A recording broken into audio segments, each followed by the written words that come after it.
You are now watching KG Channel. Hello and welcome back. Ito na po ang mga maiinit na balita. Pinag-uusapan na naman sa social media sina Catherine Bernardo at Daniel Padilla dahil kamakailan ay naibalita na nagkausap daw sina Catherine at Daniel at nagkaayos na umano ang Katniel. Ayon kay Gaza, nagkaayos na umano ang dalawa na naghiwalay na noong 2023. Ang unang post ni Gaza ay noong February 22. Ito ang post ni Shan. Ang chismis nagkabalikan na daw pala ang Katniel. This is not confirmed yet kasi isang source pa lang ang nag-isplok sa akin. How true? At sinundan pa niya ng panibagong post noong February 23. Breaking news, Catherine Bernardo and Daniel Padilla nagkaayos na. Confirmed 99.9%.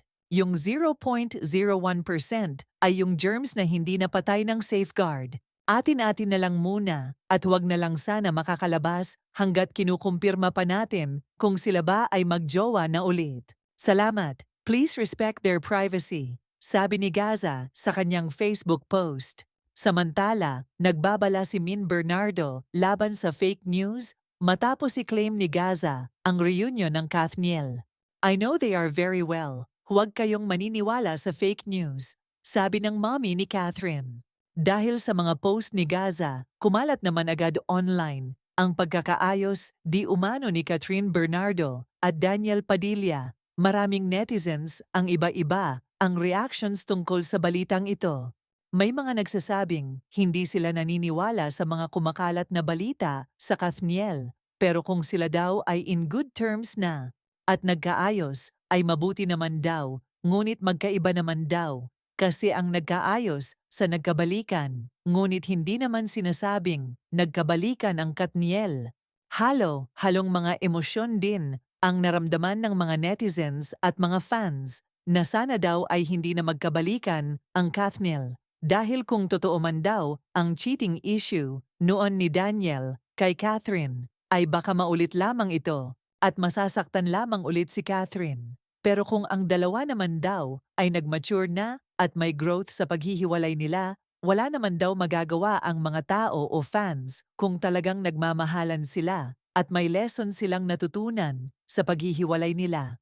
Mas marami pa rin ang concern kay Catherine Bernardo dahil hindi daw naging madali ang pinagdaanan ng box office queen noong mga panahong kasagsagan pa ang issue.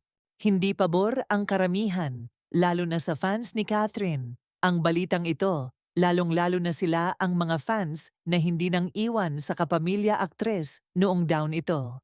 Solid din ang naging suporta nila kay Catherine noong mga panahong malungkot at may pinagdadaanan. Dahil hati nga ang opinyon ng mga tao sa pagkakaayos umano ng Katniel, may mga netizens din na nagsasabing mag-concentrate na lang daw mula sila sa kanya-kanyang career dahil busy naman silang dalawa sa kanilang mga solo projects.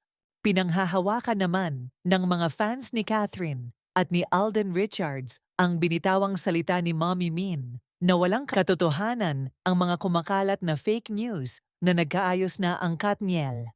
Ang mga Katden fans naman ay very supportive lang kina Alden Richards at Catherine Bernardo. Dahil kahit na ano pa daw ang desisyon ng Katden at kung ano man ang real score nila kung magkaibigan or something else pa na mas malalim sa pagiging magkaibigan, ay suportado pa rin nila ang Katden as love team or as individual dahil ang totoong nagmamahal sa Katden ay naiintindihan ang life choices nilang dalawa. Kaya kung ano man ang desisyon ni Catherine sa kanyang love life ay respetuhin na lang. Matalino si Catherine, hindi naman basta-basta bibigay sa pangalawang pagkakataon. Huwag lang agad-agad maniniwala sa mga maling impormasyon kung hindi naman ang mismong involved sa issue ang magbibigay ng statements.